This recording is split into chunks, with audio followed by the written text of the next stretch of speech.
free body diagrams.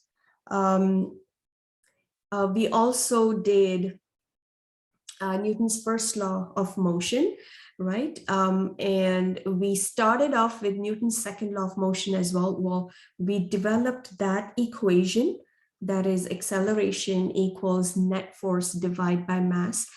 And then I gave you some homework.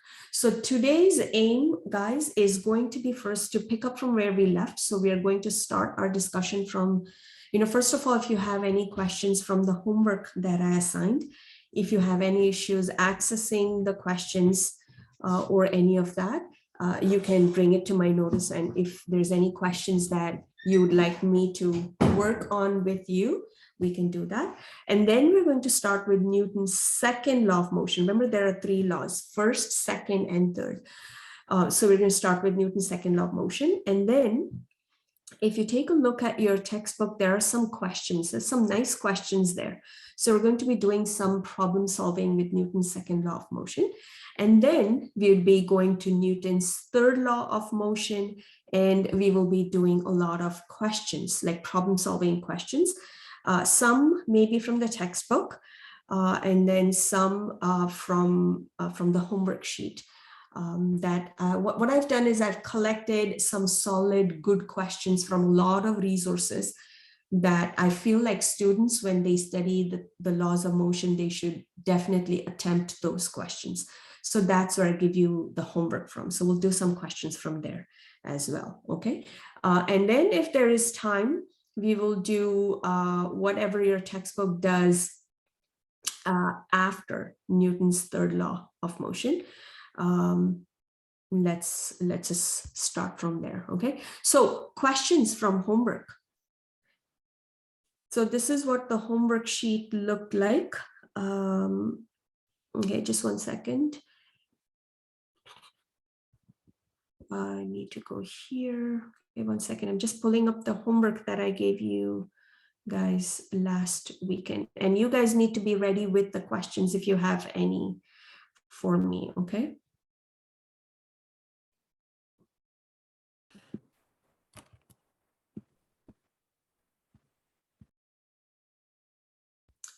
Homework and October 31st.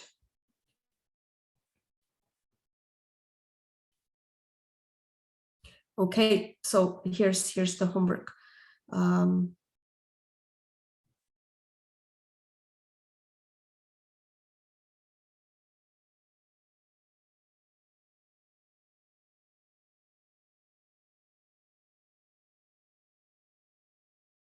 No, that's not October 31st. Intro and the three laws.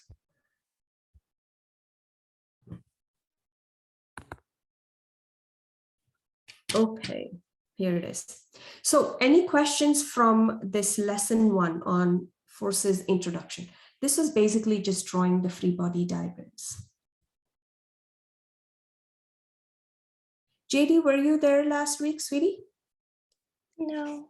We're not there. Okay, so hopefully you have access to the Google Classroom, and this sheet is already posted there for homework, but I can help you catch up. Okay, so if there's any question about how to access this, you can talk to me about it, and we at applesmart will figure out how to give you access to that. All right, JD. Okay. Questions? Alina? Yes, Alina. Yep. I couldn't find the graph for number 8, but I don't think that's lesson 1. I think that's like lesson 2. For It's lesson. lesson 3. Oh, okay then. Sorry, did you guys answer each other's question? Because I didn't even understand the question. No, on lesson 3, there's we only got assigned one question, which is 8. But on 8, it says like in the following free body diagram, but there is no free body diagram there. Question 8, like could the objects, that one? Yeah. Could the objects shown in the following FBD be moving to the right? Why or why not? Could the object shown in the following FBD? Oh, I see what you mean. Yeah, that's this one over here. Sorry, the formatting has changed up a little bit. Sorry about that. So that tells me what I need to do is change it into PDF and give it to you for homework. I'll remember to do that. But you see here, the FBD is F normal pointing up 20 newtons and F gravity pointing down 20 newtons. Do you see that diagram, guys? So it's only that one? Just that one, yeah. So if I bring it here, the question is this, and that's lesson three, number 8.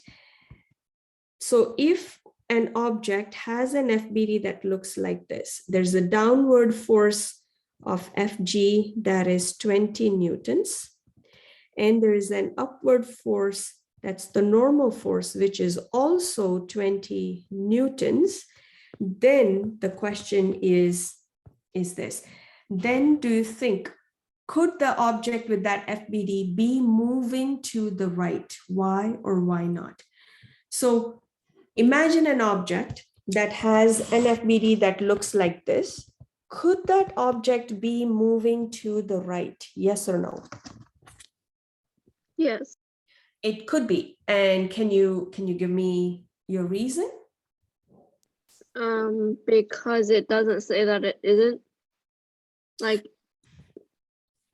Yes, and also if you take a look at our discussion from here, look, so when the net force is 0, which is what it's going to be in this case, right? Because you have the FBD, you have 20 newtons downwards, and you have 20 newtons upwards. So then these forces will cancel each other out, and therefore the net force on the object is 0. Agreed, guys? Yes, no? Yeah. Right. So the net force is 0. Now, when the net force is 0, there are 2 options. Take a look. We said the object could be at rest, or the object could be moving at a constant velocity. So this object could be moving to the right. However, it would definitely be moving at a constant velocity. Why constant? Well, because the net force is 0. If the net force on the object is 0, it could be moving. It doesn't have to be stationary, but if it is moving, it's definitely moving at a constant velocity. So could this object be moving to the right? Yes, absolutely. It could be moving to the right, moving to the left. It could be moving up, could be moving down, even doesn't matter. It could be moving in any direction. However, its velocity will be constant, because from the FBD we see that the net force on it is 0. So that one. Good question. Any other questions? No? Okay, now when you don't have many questions, there are 2 things that could be the case. You understood everything, you tried all the questions, you got them all perfect. We are ready to move on.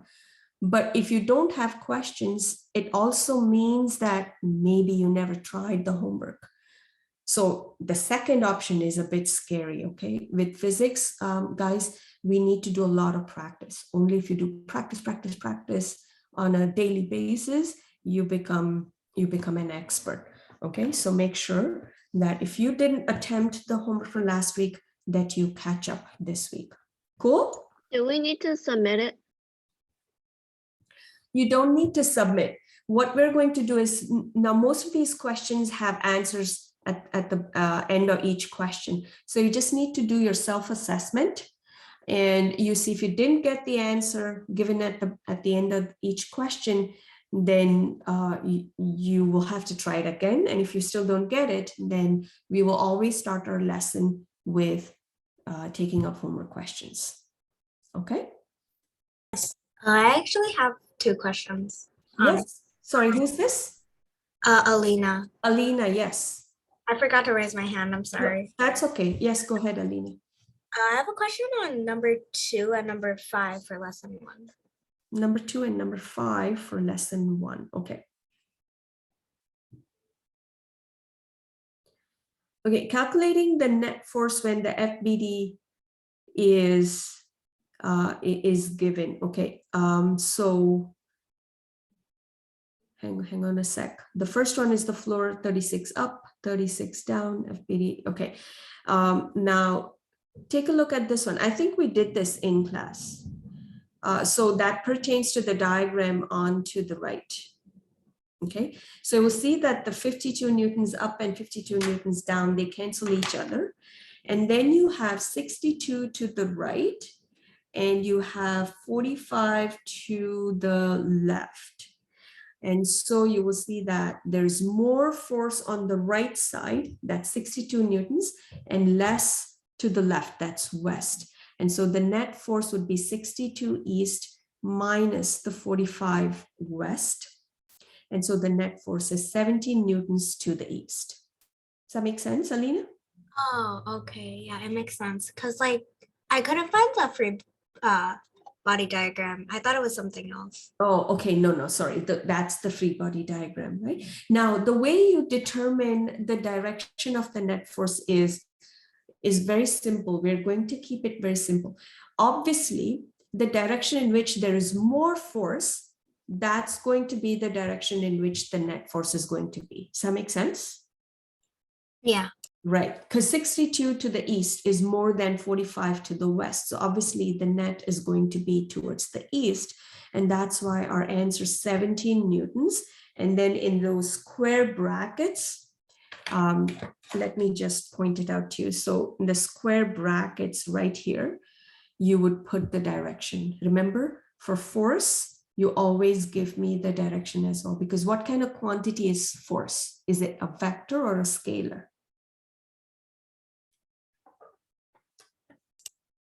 Is force a vector quantity or a scalar quantity? I think it's like vector. You're right. It is a vector quantity, right? And so for a vector quantity, you always have to give me the direction. Unless the question says, just provide the magnitude of the force. Then you can just give me 17 newtons because they just ask for magnitude. But if they say determine the net force, then you have to give me the magnitude, that's a 17 newtons, and the direction, that is east. Okay. And the next question you had, Alina, was what, number 5? Yeah. Okay, so it says determine the force of gravity acting on each object. Okay, part A, you have a 2 kg object falls straight down. Okay, so what you do here is this. Oops, my charger came off. Just 1 second. All right, that's it. That's it. Okay. So this is a very important question. So this is lesson 1, number 5. The mass of the object is given. Okay, it is 2. Let's see exactly how much was it. 2.0. Okay, 2.0 kg, and it says determine the force due to gravity, right? That's what it says. Determine the force of gravity. Okay, so now imagine you have this mass. Let's say that's the mass and 2.0 kg is the mass. All objects get pulled towards the Earth's center. Okay, and so for us, when we are on the surface of the Earth, we would feel like that force is pointing towards the ground. And so that's why we showed the direction of force due to gravity, Fg, pointing downwards like that. And if you know the mass of that object, it's very easy to determine the force due to gravity. And how do you do that? Fg is equal to the mass of the object times the acceleration due to gravity. Okay, now the mass of the object is 2.0 kg, and g that you folks studied in the kinematics unit. Anybody remember the value for g? Yeah, Hannah, go for it. 9.8. Beautiful. 9.8 meters per second squared. Okay, and so when you multiply that, what do you get? Anybody? 9.8 times 2. Do you need a calculator for that? 19 point, wait, not 19. Yeah, 19.6. 19.6, right? 19.6. And what's the unit for forces? Anybody? Unit for forces? Newton. Newtons, fantastic. So you're going to have to say newtons, and then it's pointing downwards. So you have to give me some idea of direction. And so you can even just use arrows like that. Okay, and so that becomes the magnitude, and that becomes the direction of the force. So this is how you can find out the force due to gravity acting on an object. So mass multiplied by the little g, that's 9.8, that gives you the force due to gravity. And so in the same way, you can determine this thing over here. This time you have a person that is 62 kg. So mass of the person, oops, I need the pen. The mass of the person is 62.0 kg. Okay, can you folks on your own quickly figure out FG for this mass for me and tell me what you get? Magnitude and the direction both.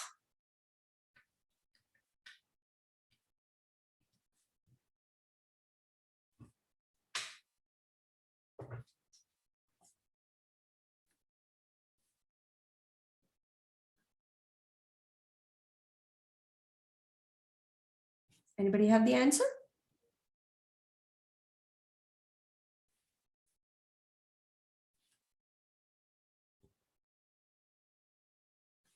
If you do, you can raise your hand.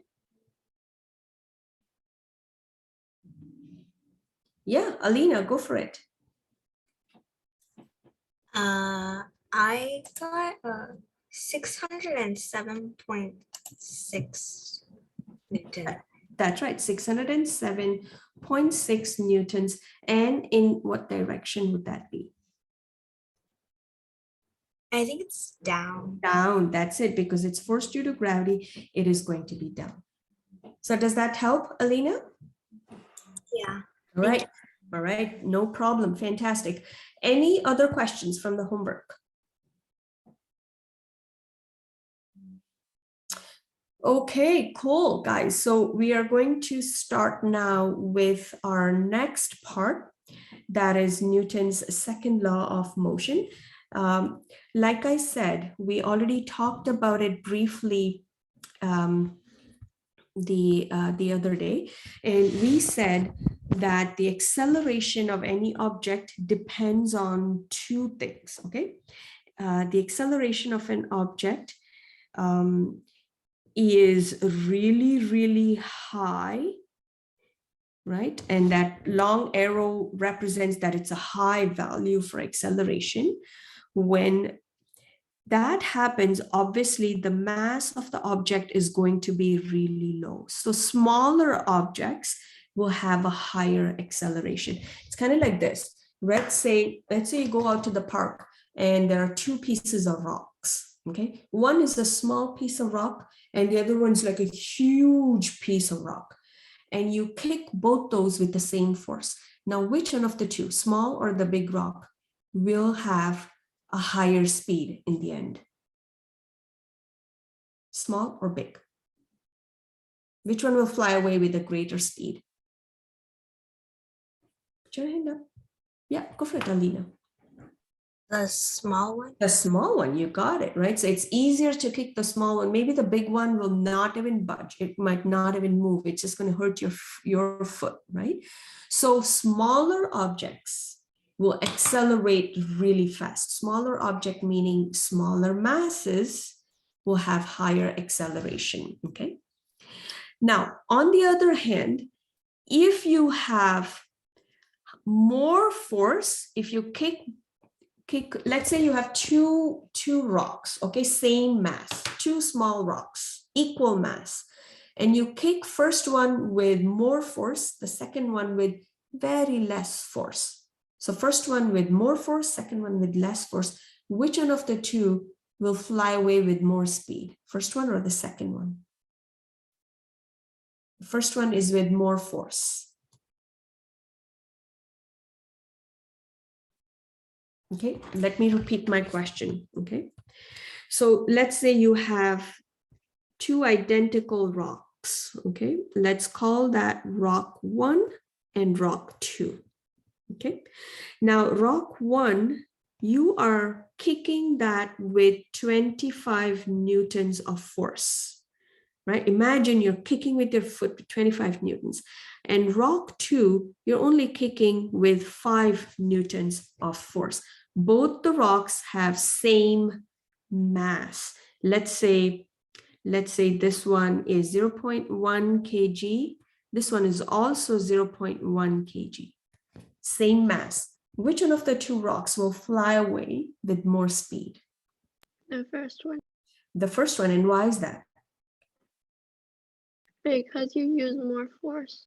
Absolutely, because you're kicking it with more force, which means that if the force is higher, then the acceleration is also going to be higher, right? So in math, we write this as this: acceleration is directly proportional. Okay, let me just write it down. This is directly proportional to force. And these are all vector quantities. So I'm just going to put the vector notation. Acceleration is directly proportional to force. And in math, we write this as this: acceleration. That's the sign for is directly proportional, right? Who wants to write so much is directly proportional? The short form of that is this sign. And you write down force on this side, very specifically, the net force acting on an object. So this means that if force is higher, acceleration is higher. If force is lower, acceleration is also lower. That's what that means. Okay, and now here, acceleration is inversely proportional to mass. That's what this means: inverse proportional to mass. Okay, and the way we write this is you still use the proportional sign like before, but because it's the opposite, one increases, the other one decreases, you write that as 1 over m. So I want you guys to take a look at these two relationships. A is proportional to 1 over m, and A is proportional to F net. We're going to combine the two, and we are going to say acceleration is equal to F net goes on the top because they are directly proportional. Mass goes in the bottom because mass and acceleration are inversely proportional. Okay, and this becomes our Newton's second law equation. That's going to help us solve a lot of problems. Okay, remember guys that as we're studying Newton's laws of motion, first, second, and third, these were given to us by a physicist called Isaac Newton in the 17th century. There's a lot of advances that happened after these laws. Okay, so then Einstein, you guys heard of Einstein, Albert Einstein? Yeah. So he comes about and he gives more focus to this work that Newton did. I just want to let you folks know that there's more to it. There's more information, there's more knowledge beyond Newton's 3 laws of motion. Okay, but because you folks are just starting off to study, it's nice and easy to start with Newton's first, second, and third law of motion. When you guys will be doing more work in physics, you will see that Einstein's work is more focused than Newton. I'm not saying Newton's laws are wrong. They're definitely valid. They're perfect. Even today, we launch rockets from the face of Earth using Newton's 3 laws. So they cannot be invalid, right? They work. They're perfect equations, but there's more to it. Just keep that in mind, okay? So now what I want to do is go to your textbook, folks, and try and make sense of what Newton's second law of motion tells us. You know, we have that equation now. Let's see if we can use that equation to solve a problem.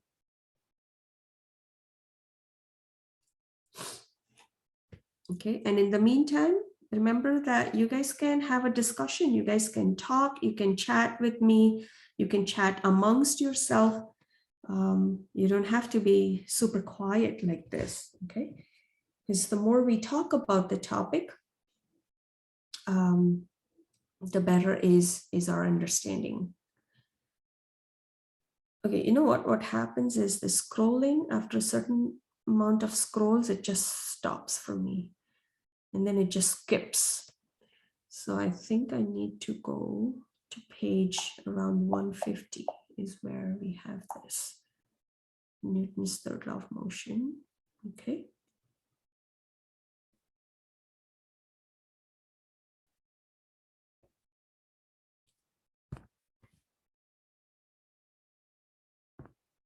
There was one specific question that I wanted us to do, and I think it's on the page before this.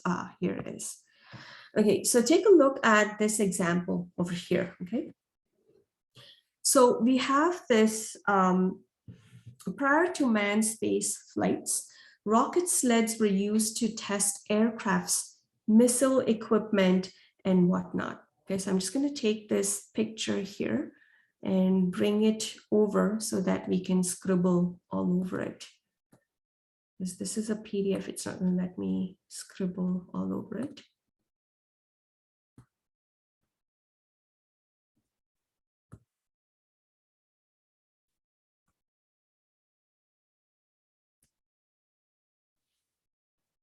All right. So we have this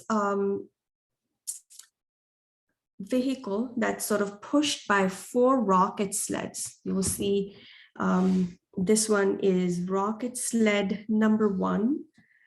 Sorry, over here, that's rocket sled number 1. And then you have rocket sled number 2, number 3, and number 4. Okay, and now each one of these rockets will apply a force that's called thrust, and that's why the letter T. But these 4, each one of them will apply a force of T to the right, okay, trying to push this vehicle in that direction. That's what the 4 rockets, 1, 2, 3, 4, they do that, okay, that the job is to push the vehicle to the right. However, now you also have this friction force that is going to stop the vehicle from moving. So the friction is acting in the opposite direction. The vehicle is trying to go in that direction. The friction is going to push it in the opposite direction. Friction is always going to be in the opposite direction. So take a look at the free body diagram of this car. This is what it looks like. You have 4T pointing to the right. Hang on, why 4T? Well, that's because we have 4 rocket sleds. So you have T plus T plus T plus T, and that's 4T pushing the vehicle to the right. So that's why we have this long arrow. And then you have the friction pointing to the left, a very small arrow, because friction is going to be less than 4T. Okay. Then you have the normal force. We call normal force, I usually write it as Fn. The textbook is writing it as N. It really doesn't matter how you write it. You can call it N, you can call it Fn. As long as you understand the concept, you're all good. And the downward force is the force due to gravity, which is also known as the weight of the object. And that's why the textbook is using W for the downward force, right? Now, what can you say about the Fn and Fg, guys? Look at the size of the arrow. Look at the direction in which Fn and Fg are pointing. What can you tell about these two forces? They're in the opposite direction and they're the same. They're equal and opposite, and therefore what's going to happen? Nothing. Nothing. They'll stay there. They will cancel each other out, right? So I'm just going to put sort of a cross there, just as a reminder that these two forces will cancel each other out. Okay, and so this is the scenario. Okay, so we go back to the textbook.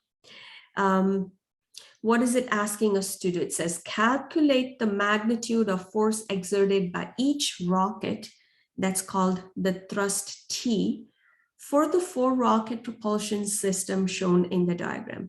The sled's initial acceleration is 49 meters per second squared. Oh, so we have the acceleration is 49 meters per second squared.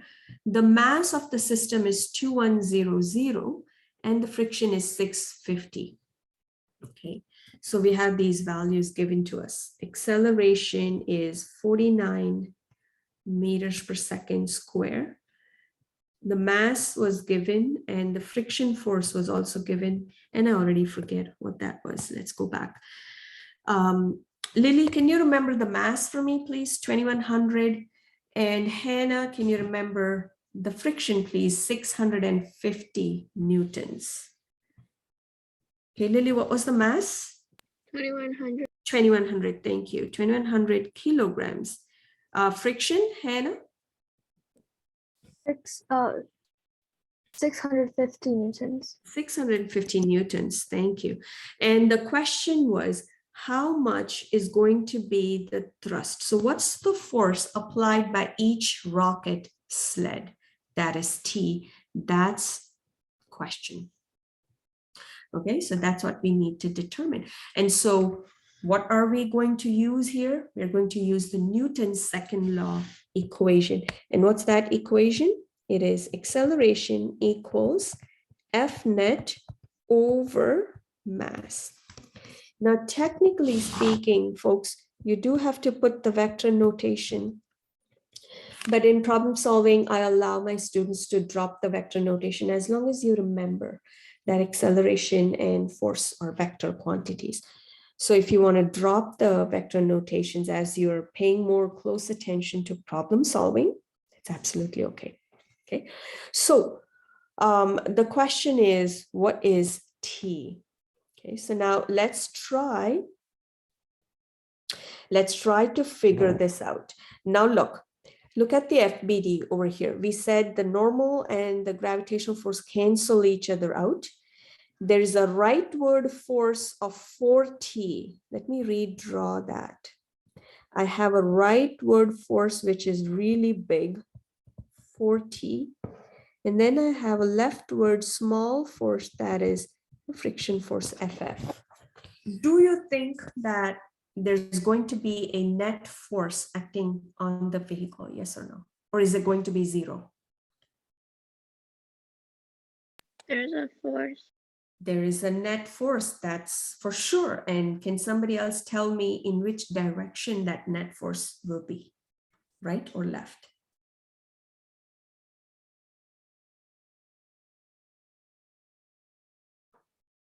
So you'll see that towards the right, the arrow is really long. Long arrow means more force. Okay, long arrow is the same as more force. And if it's a short arrow like this one over here, short arrow means less force. So there's more force to the right and less force to the left. So in which direction do you think the net force is going to be?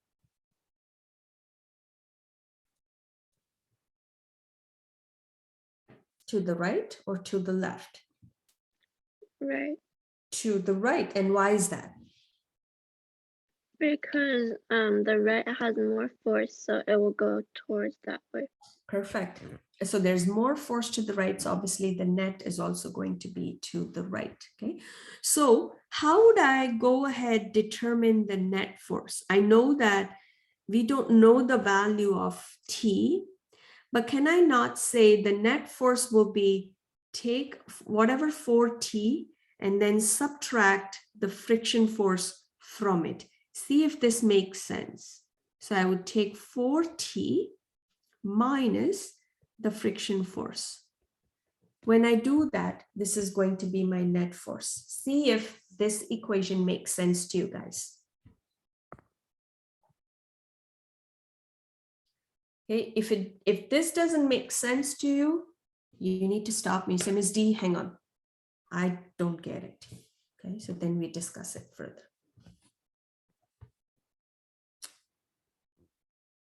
Okay, see, if you don't tell me, then I wouldn't know, right? It's not like you guys sitting in front of me. In my class, even, sometimes there are 30 students, I can look at their facial expressions and body language and I say, they didn't get it.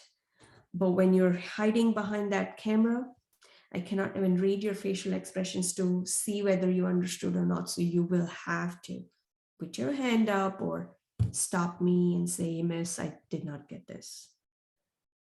Are we okay with that? Can I at least get a thumbs up if that equation makes sense? JD, Hannah, Alina, let's go, guys. Thumbs up. Hannah, Alina. Thank you, Hannah. Alina?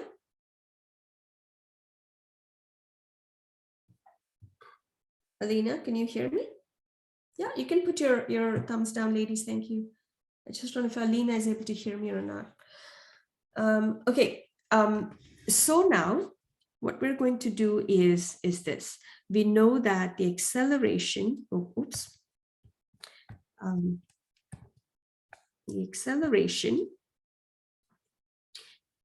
is equal to net force, divide that by mass. Okay. Now, I really don't know the actual number or the magnitude of the net force, but I know net force is equal to 4T minus 4F. So here's what I'm going to do. See, acceleration is 49. So therefore, instead of acceleration, I'm going to put 49. F net equals 4T minus the friction. Hey, but I also know the friction. Look, friction is 650 newtons. So I put 650 newtons. Everything over the mass is 2100 kilograms. Okay. Now tell me if this makes sense. Now I have to do 49 times 2100. That's going to be 4T minus 650. Is this making sense to you guys? Show me a thumbs up.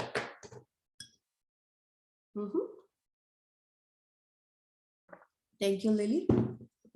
JD, yes. Hannah, yes. Alina, are you here, Alina? Okay, maybe not. Sorry, I really had to go to the restroom, so I didn't have time to type it in the chat. Okay, that's okay. I'm glad you're back, Alina. Okay, so now can somebody quickly tell me how much is 49 times 2100? Quick, let's do that.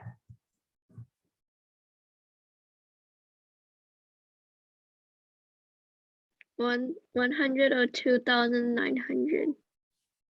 Oh, what's that? Come again? 102,900. 102 and 900? 900. 900, like that? Is that correct, Lily? Lily, can you hear me? Yes. Okay. All right. And now on this side, I have 4T minus 650. Okay. So now remember that I need to determine T. And so I'm going to take the 650, move it over onto the other side. So this is all just pure math.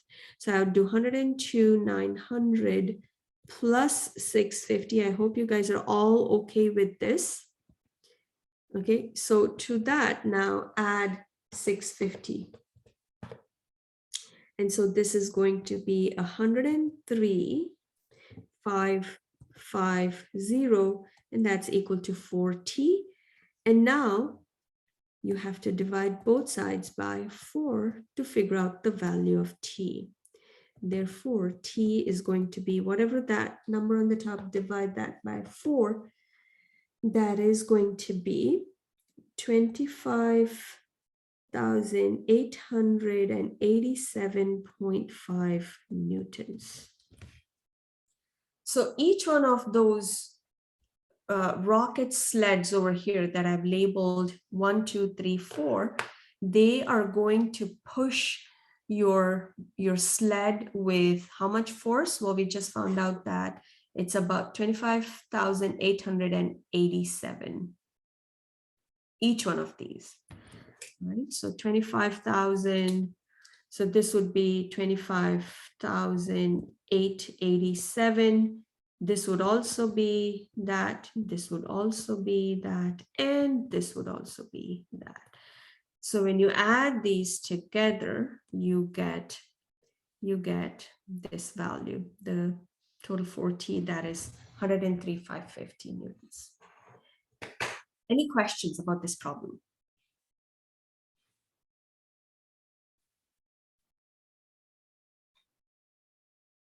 Okay.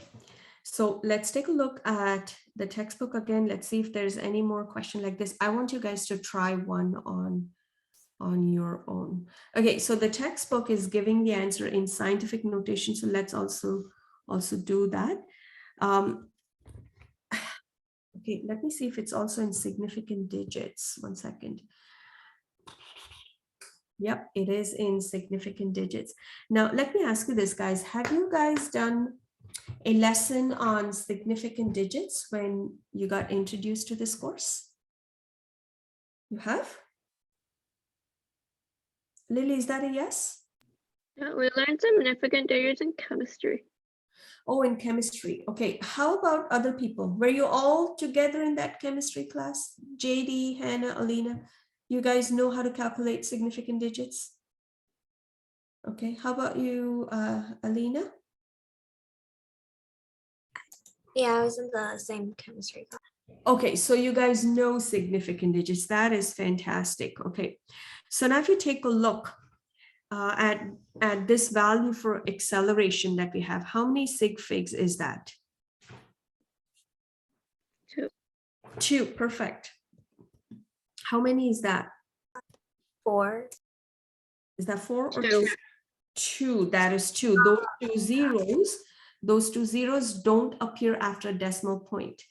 Okay, if those zeros were after a decimal point, kind of like 21.00, then these 2 zeros would also be significant, but there's no decimal there. So it's just 2 significant digits. So the 2 is sig, 1 is also sig, so it's just 2 significant digits. How about this value here, 650 newtons? 2. 2 significant digits. And so your answer should also have 2 significant digits, right? Remember, your final answer should have as many significant digits as the one that is least accurate in the given values, okay? Now, when we do more problem solving, we will always go through the same steps, so you guys will get the hang of it. Okay, now this one has way too many significant digits. Look, it has 1, 2, 3, 4, 5, 6 significant digits. That's way too accurate. So now we have to round this so that it has only 2 significant digits. So squiggly equals sign, like a curly equal sign, meaning I'm now ready to approximate. So 25,887.5. Round that so that it has only 2 significant digits. 26,000. You got it. It's going to be 26,000 newtons. And that written in scientific notation is going to be 2.6 times 10 to the power. Now look, you put the decimal point here. You are supposed to keep it here. So move it 1, 2, 3, 4 places to the right. So 10 to the power 4 newtons. So your final answer is going to be 2.6 times 10 to the power 4 newtons. Now, one thing we want to be careful is, are they asking just for magnitude? It looks like, because their answer doesn't give us the direction, so maybe they're just asking for the magnitude, right? See, it says calculate the magnitude of force exerted by each rocket. See, it tells you very clearly just the magnitude. So you don't need to say to the right. You can just say 2.6 times 10 to the power 4 newtons. Okay, let's do a couple of these practice problems, ladies. Let's see number 9. And 1 newtons is equal to 0.225 pounds. How many pounds in 5 newtons of force? So 1 newton is 0.225 pounds. 5 newtons is how many pounds? Can you quickly do that and tell me? 1 is 0.225. 125. Sorry, can't hear you. B 1.125. 1.125. So B is the answer, right? All you do is you multiply 0.225 pounds times 5 to give you 1.125 pounds. Okay. 10. How much force needs to be applied to a 5 kg object for it to accelerate 20 meters per second square? So the mass is given 5 kg. Acceleration is given 20 meters per second square. Determine the force. So they're going to use this equation again. Acceleration equals F net over mass. So F net equals mass times acceleration. So when you are given mass and acceleration, multiply the two to get the net force. So what do you think is the answer?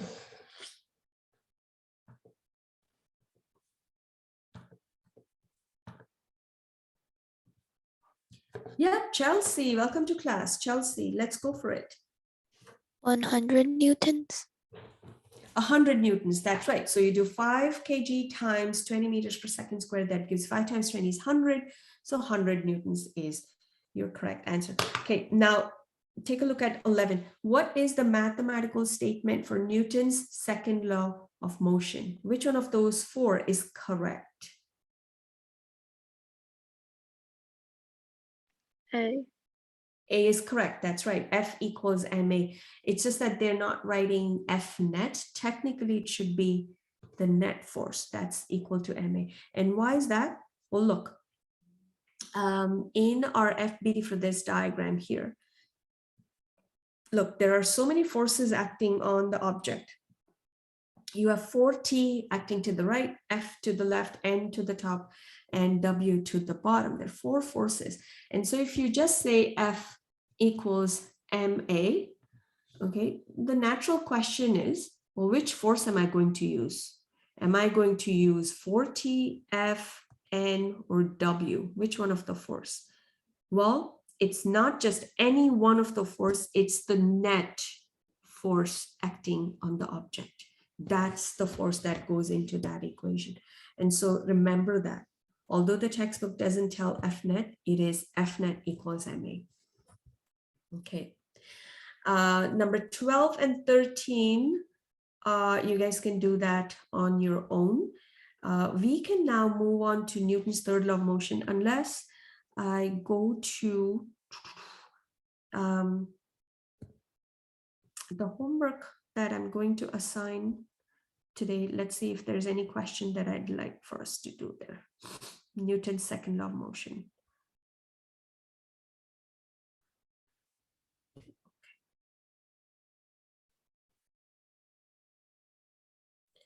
The helicopter can easily lift a 500 kg truck with the acceleration of the truck.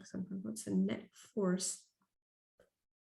Net force being applied by the helicopter. So that's 8,000. Calculate the acceleration on that much rocket. If the net thrust of the rocket is that. So I think that's an easy one for you guys to do. Let's see 3.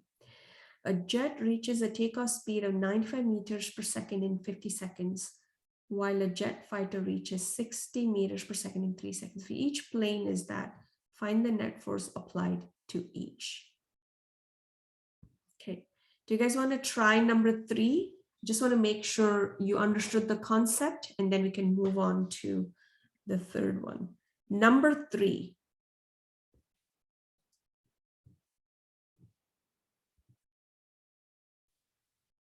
Okay, and give you guys 5 minutes to do that.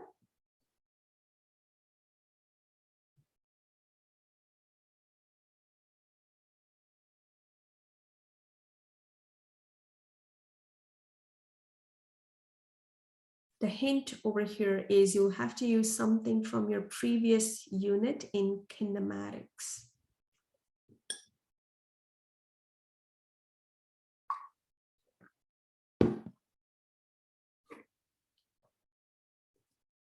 Sorry, 1 second.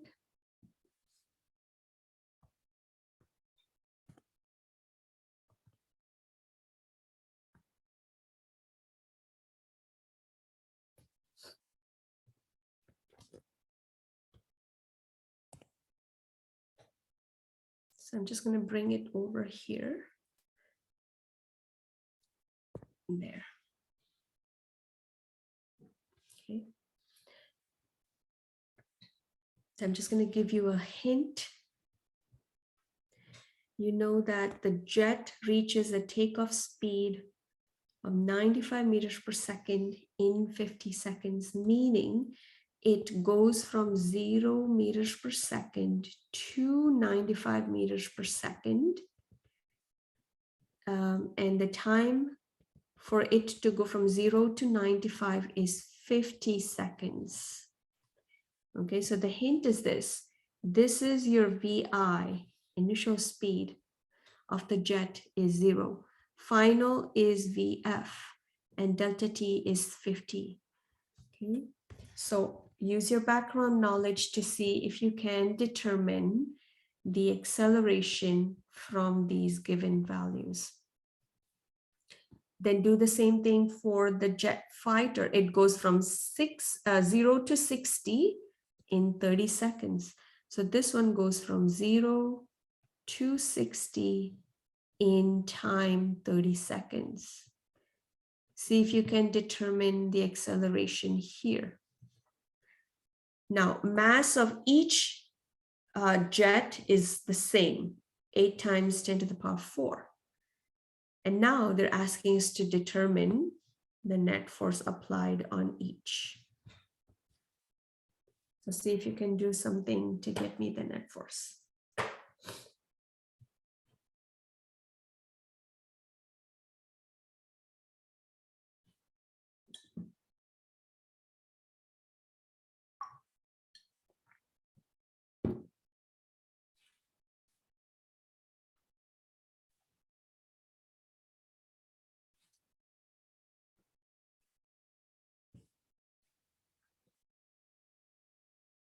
And can you hear me, Anne?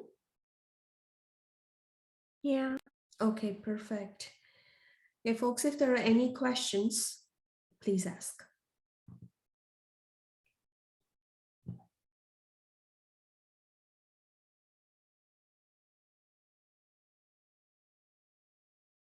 Okay, anybody want to share how to determine the acceleration when VI, VF, and delta T are given? Yeah, Liddy. We can find acceleration with v equals v0 plus at, and solve Yes. for a. Yeah, perfect. So V equals V0 plus AT. Or if you guys are just using VF and VI, you can even do that. So basically, because V0 is 0, you just do acceleration times time to find out the acceleration. So anybody have the value for the acceleration of the first one? 1.9. 1.9 meters per second square. What about the second one, the jet fighter?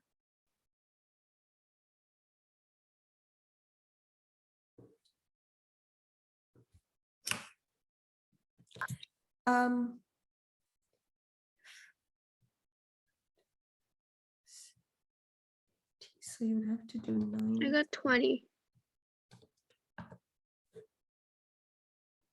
Are you sure it's 20?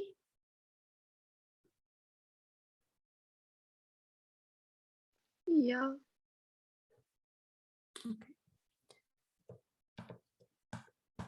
It's 3.0 seconds or 30 seconds. It's 30 seconds. There's a point there. What's that? There's a point there? Yeah, they have yeah. a decimal there. Yeah, you're right. So that is 3.0 seconds. Yeah, so then it's going to be 20, right? 60, divide that by 3. So 20 meters per second square. Okay. Now, one acceleration is 1.9, the other one's 20 meters per second square. Their masses are same. So go ahead, determine the net force for each. So net force for this one, when you rearrange that equation, that becomes MA, and then find out the net force for this one. So 8 times 10 to the power 4 times the acceleration 1.9. How much is that? And 1.5 times 10 to the 5. 1.5 times 10 to the 5 newtons. And what about this one? 1.6 times 10 to the 6. 1.6 times 10 to the power 6 newtons. So that's how you would use Newton's second law of motion to do that. Any questions, guys?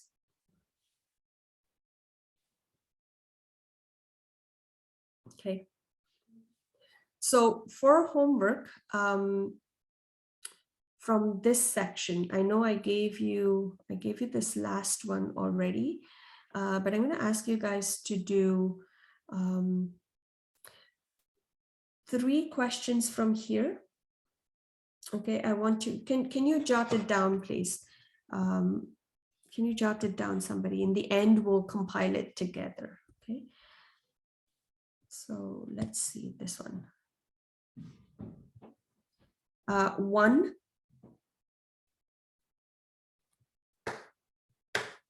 4, 5,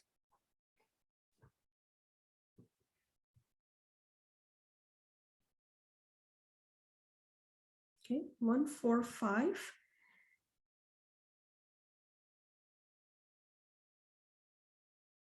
And then I want you guys to actually do number 10. Number 10 is actually talking, it's a TED talk by Brian Greene. He is a current physicist and he's doing a lot of work in the new branch of physics that is related to what we're studying right now. So he describes the limitations in Newton's ideas of motion. So as you guys are studying this, it's good to know what's going on overall in the field of physics. So number 10, okay, and 11. Lily, you've jotted those down, right? In the end, I'll ask you for those from lesson 2. 1, 4, 5, 10. 1, 4, 5, 10, and 11. 1, 4, 5, 10, and 11. Okay. All right, moving on, ladies and ladies, maybe we only have ladies. We are switching gears to the third law of motion, and it's something that you guys have experienced all the time. It's just that we are now going to make it a bit more formal. Okay, so the idea is this, that if you have an object that pushes onto another object, okay, so object 1 pushes on to object 2, then object 2 will push back on object 1. Okay, so I'm just going to copy this diagram here. Let's use the one in the textbook. And so when you guys do the reading, you have the same diagram that we also talked about. So it becomes easy for you guys to understand when you read. Okay, so write down, if you guys are taking notes, write down the subtitle, Newton's third law of motion.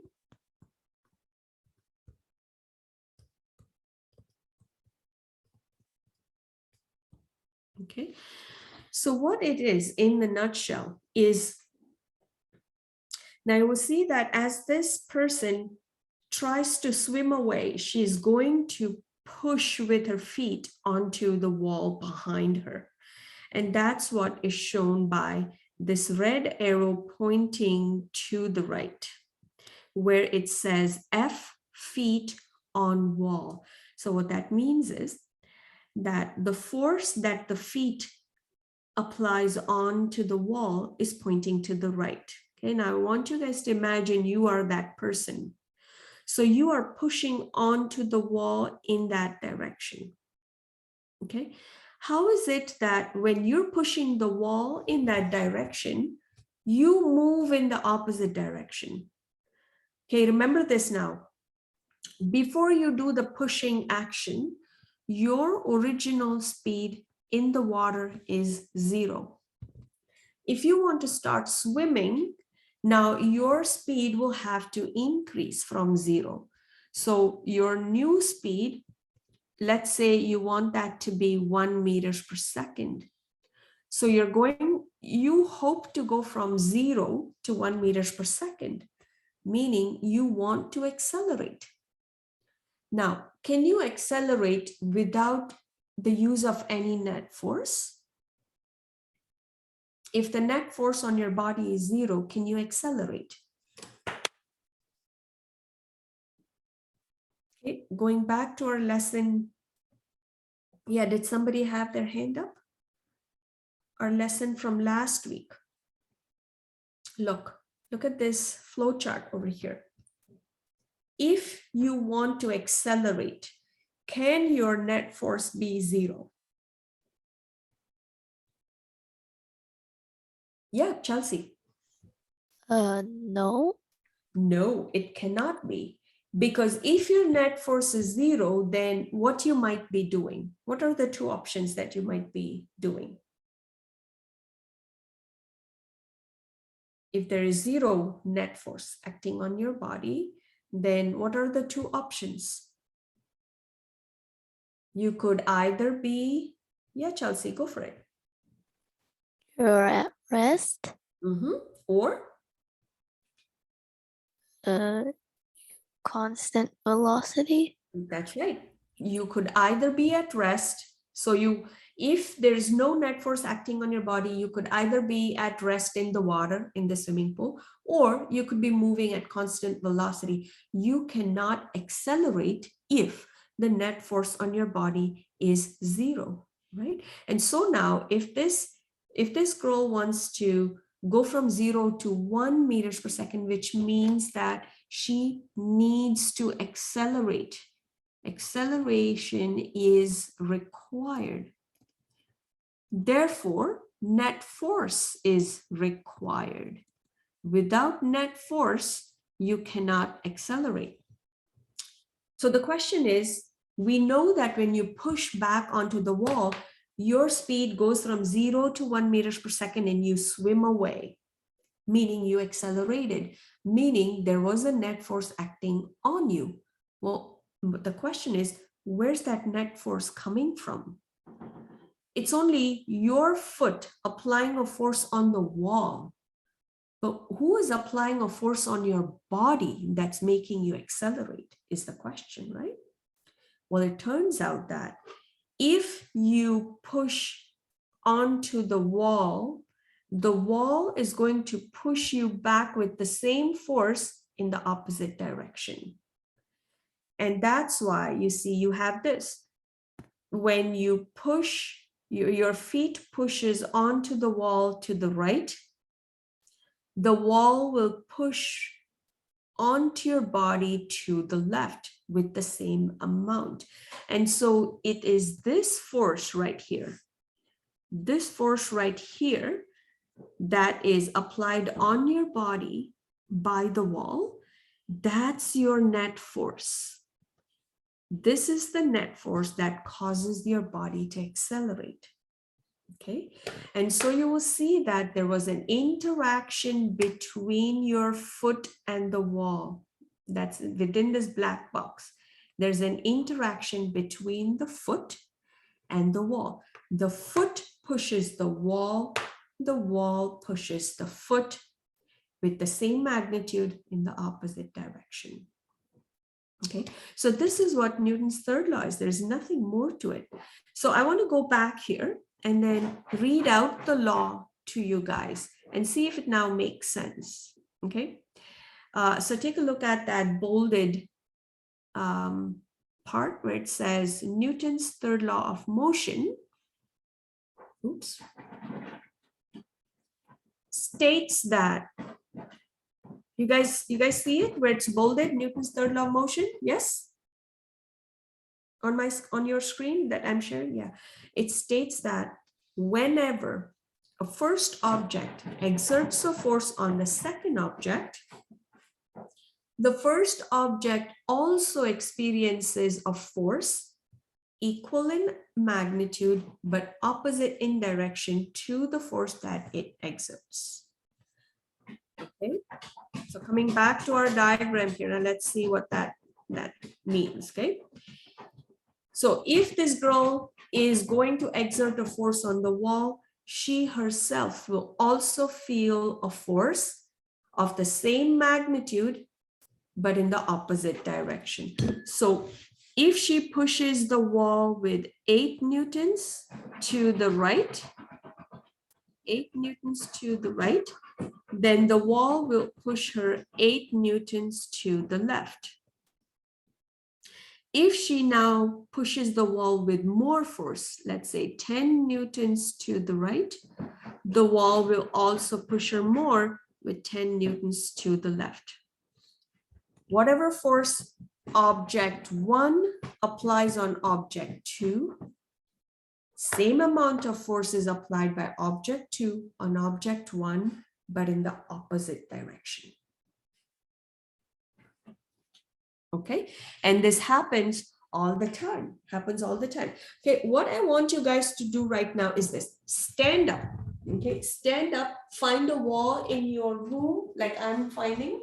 Okay, see, I'm finding a wall. Now I'm pushing onto the wall.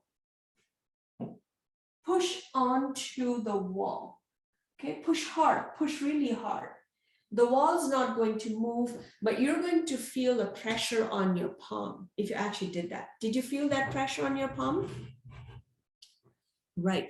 Why did you feel that pressure? Well, because when you were pushing onto the wall was pushing back onto your palm with the same amount, the opposite direction. And that's what you feel in your palm.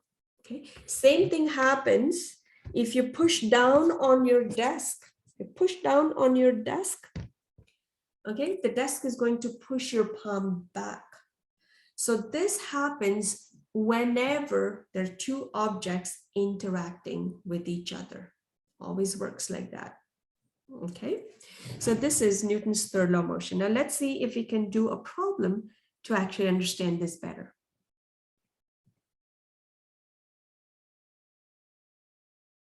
Okay, we still have to draw the FBD of this girl. We'll do that in a bit, but let's do this. Let's look for a question.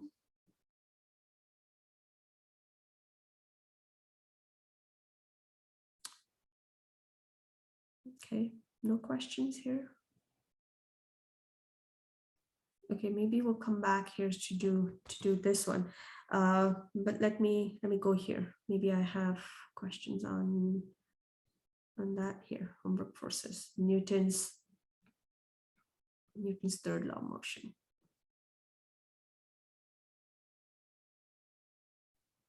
All right. Okay, so before we go ahead, I just want to quickly do some examples with you for Newton's third law of motion. Okay, now look, when somebody plays baseball, they swing the bat and they hit the ball. So the bat hits the ball, and what's the reaction force?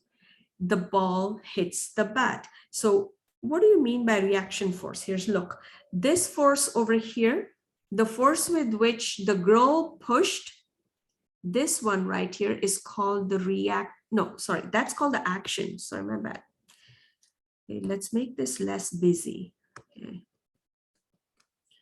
This one is called the action. So the girl is pushing onto the wall. That's the action force. And the wall pushing back onto the girl is called the reaction. It's a very lame way of explaining the concept, right? But it helps. Okay, sometimes just lame way of understanding helps. Although you would not always call it action reaction forces, but it helps us understand the concept. So hey, we're just going to use those words. Okay, so take a look. Here it says identify the reaction forces. The action force is that the bat hits the ball. So if the bat hits the ball's like, hey, bat, you hit me, so I'm going to hit you back with the same force, opposite direction. So the reaction is that the ball hits the bat. That's the reaction. Okay. Now look at the second example.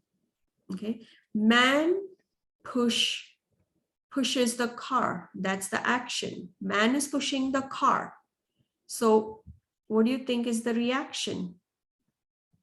The man pushes the car. What's the reaction? Anybody want to take a try?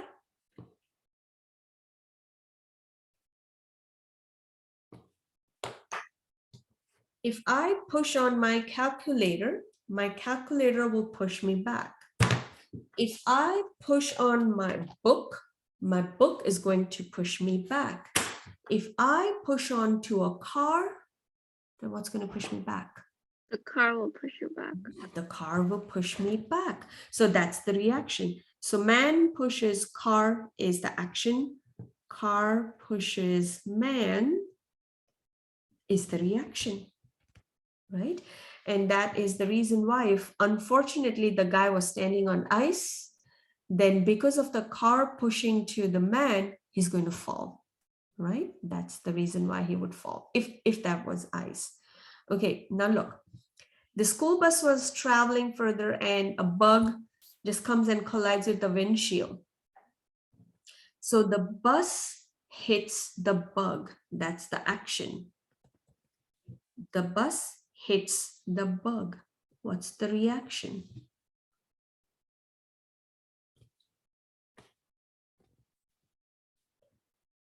What's the reaction? Yes, Chelsea. The bus gets pushed back. Yep, and who is pushing it back? The bug. The bug, yeah. It feels like, hey, how can a bug push the bus? But it does, right? The bus will hit the bug. The bug hits the bus. Now, obviously, the bug is just going to die. It's more dramatic. The bus hitting the bug is more dramatic than the bug hitting the bus, right? Why is the bug reacting so dramatically? Any idea? The bus hits the bug and the bug dies, but the bug also hit the bus, but nothing happened to the bus. Any idea why? Think about the masses of the bug and the mass of the bus. Alina. I'm just taking a guess, but I think something with more mass has like more force on like a tinier mass. I'm just guessing. Right, no, and your guess is correct. Right now, that goes back to the law that we just studied before this. We studied Newton's second law of motion, okay, where we said that the acceleration of the object, which is the bug and the bus, the acceleration of the bug and the acceleration of the bus depends on the mass. So what's the relationship between the acceleration and the mass? If the mass is small, the acceleration is going to be what? Smaller the mass, Acceleration is going to be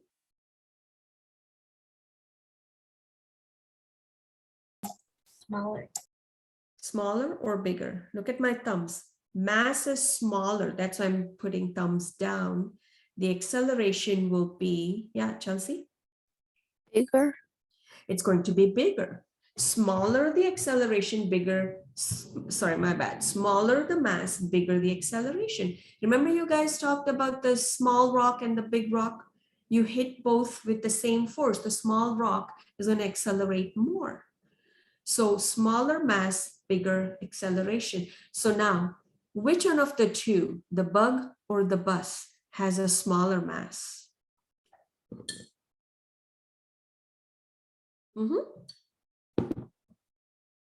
Chelsea. A bus. Wait, Uh, smaller or Smaller bigger? mass, smaller mass. Oh, the bug. The bug has a smaller mass. Now remember, the bug and the bus, they're both subject to the same amount of force, because the force with which the bug pushes the bus is the same as the force that the bus hits the bug with. So both the bus and the bug are under the effect of the same amount of force. So force is same, but the masses are different. So which one of the two will accelerate more, the bug or the bus? We just said that the mass of the bug is really tiny compared to the mass of the bus. So which one will be accelerated more? Chelsea? The bug. The bug. That's right. So the bug will accelerate more. That is why the effect of the bug colliding with the windshield is more dramatic on the bug, not so much in the bus. The bug was flying at great speed, but the moment it collides with the windshield, it stops. So high speed to zero speed in no time. That's super acceleration. So that's the effect on the bug. But the bus, nothing changes. Its velocity is not going to change. Just because a tiny bug hits the windshield, the bus's velocity will not change. Why? Because of the big mass of the bus. Its acceleration will be really, really negligible, right? And so you come back here and you can do the action reaction identification like that. So same thing over here. Here you can identify the action and the reaction forces put together. I'm doing this because I'm going to assign this this for homework. Let's do one more question for Newton's third law before moving on. Hang on.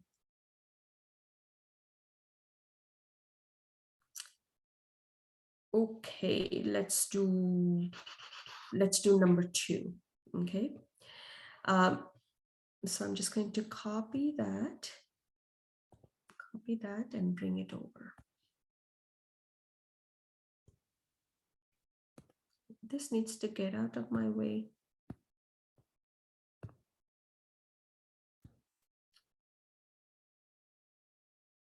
All right, got that.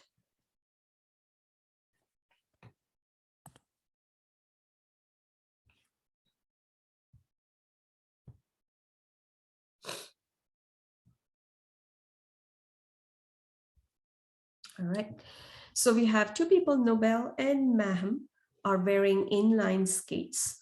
Nobel has a mass of 62 kg. Okay, I'm just going to write down the information of these two people as we read.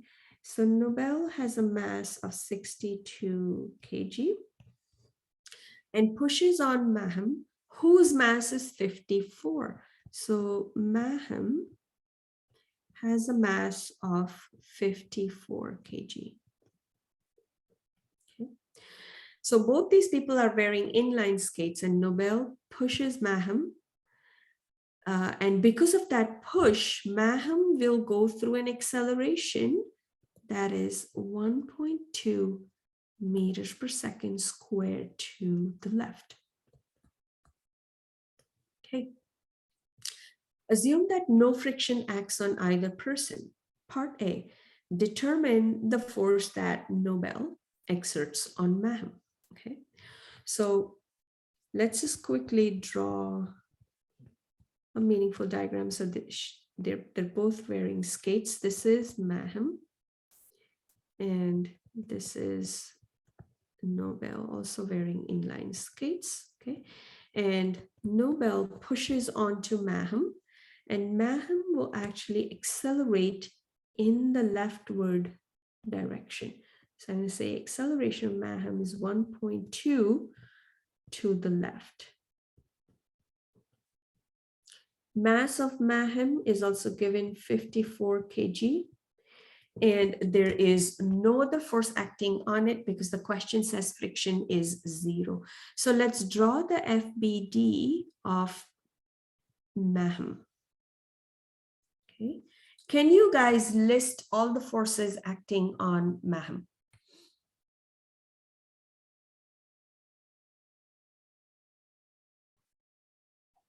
Is there any upward force from the ice onto Mahem's body? And is there any downward force?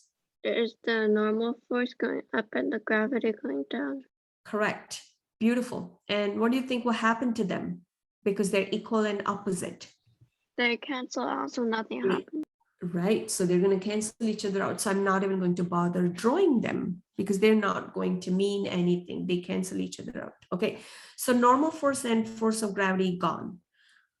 Now Mahem is accelerating to the left. So there is a net force acting on it. What force is that? Or who's applying that force on Mahem?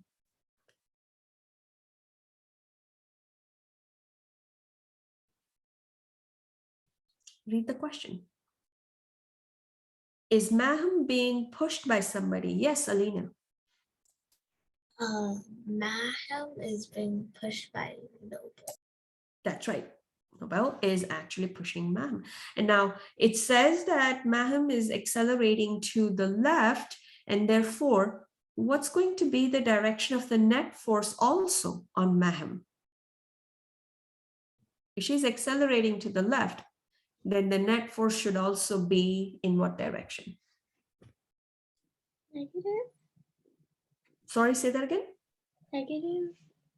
Like to the left? Negative, so to the left, beautiful. And so that force is being applied by Nobel. So I'm going to say this is the force applied by Nobel, right?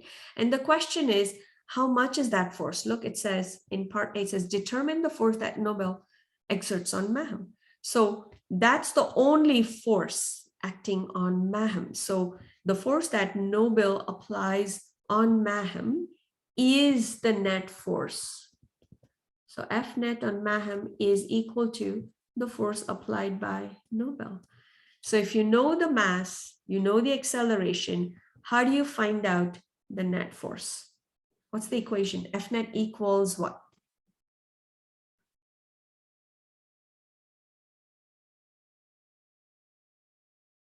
Newton's second law of motion, folks. F net equals M. MA, right? Yeah, Lily?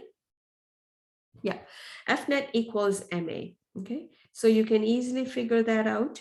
It's going to be 54. I'm not going to finish this for you. I'm just showing you the strategy. So 54 times 1.2, whatever that is, that's going to be the net force on Mahem. Okay, part B. Determine Nobel's acceleration. Oh, how are we going to do this? We know Nobel's mass, that is 62 kilograms. We don't know the acceleration. Well, that's what we're supposed to find out. What about the net force on Nobel? So if Nobel pushes Mahem with a force of, how much did we find out? 65 newtons, right? Nobel pushes Mahem with 65, then Mahem pushes Nobel with how much? Look at this over here. If the girl pushes the wall with 8 newtons, the wall pushes the girl with 8 newtons. If the girl, Sorry, say that again. They both, I mean, he also feels the same force. Which is 65 newtons. Perfect. So if he is going to push Maham with 65 newtons, then he himself will also feel a force of 65 newtons. And so now, if Maham's force was to the left, what's going to be the direction of Nobel's force? Right. Right, right. They're going to be equal and opposite. Okay, so now that you know the net force, you know the mass of Nobel, can we not easily determine the acceleration? We do acceleration is F net, divide that by mass. Is that making sense, guys? Yeah? Perfect. All right, so let's see what you guys are going to be doing for homework this week. So it's the same document that was posted. You already have access to that. I already told you for lesson 2, I gave you the questions. What were they, Lily, for lesson 2? 1, 4, 5, 10, 11. 5, 10, and 11. Okay. Now let's take a look at lesson 3. And here's what I want you folks to do for that. So 6. I want all. Okay, all questions from lesson 3. And then let me see if I want to give you some work from the textbook.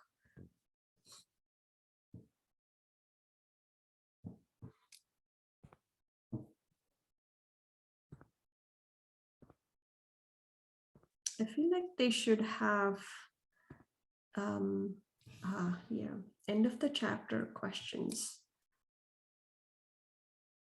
Newton's first law. So these are all multiple choice, right? Chapter review. Okay, so write down, somebody, write down chapter review.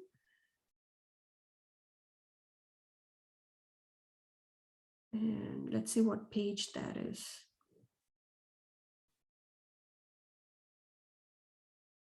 So that's page 136. Okay, so you would do all the multiple choice chapter review. Only the ones on 146 were also on 147. Just 1 second, I'm having issues with this coding again. Okay, so key terms are gone. Okay.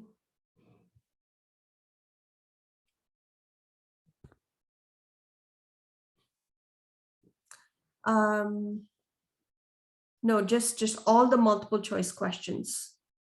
So including the ones on the next page. Yes.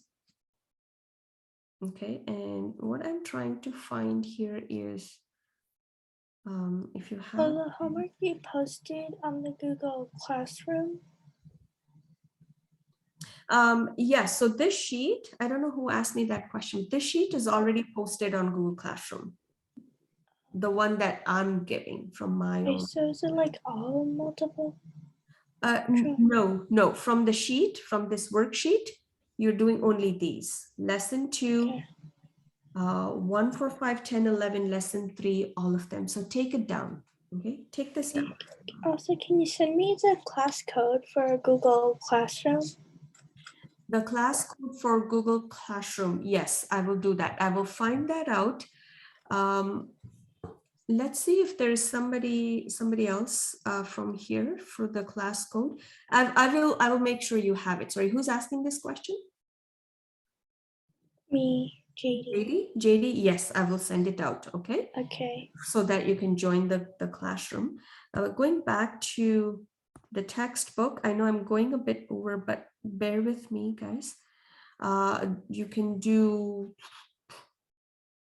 true or false, and here are the problems, okay?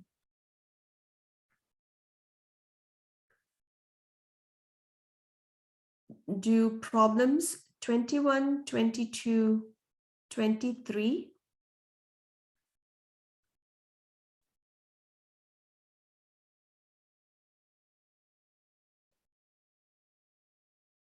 24.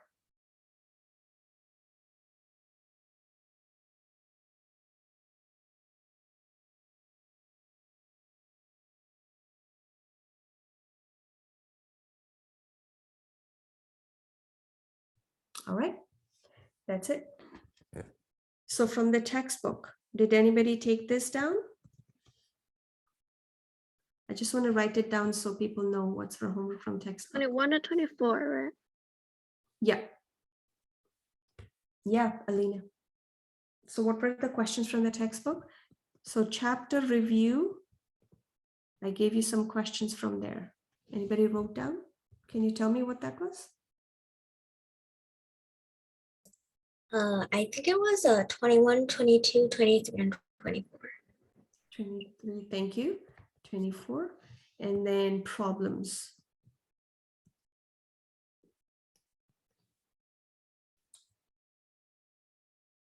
I gave you some problems too.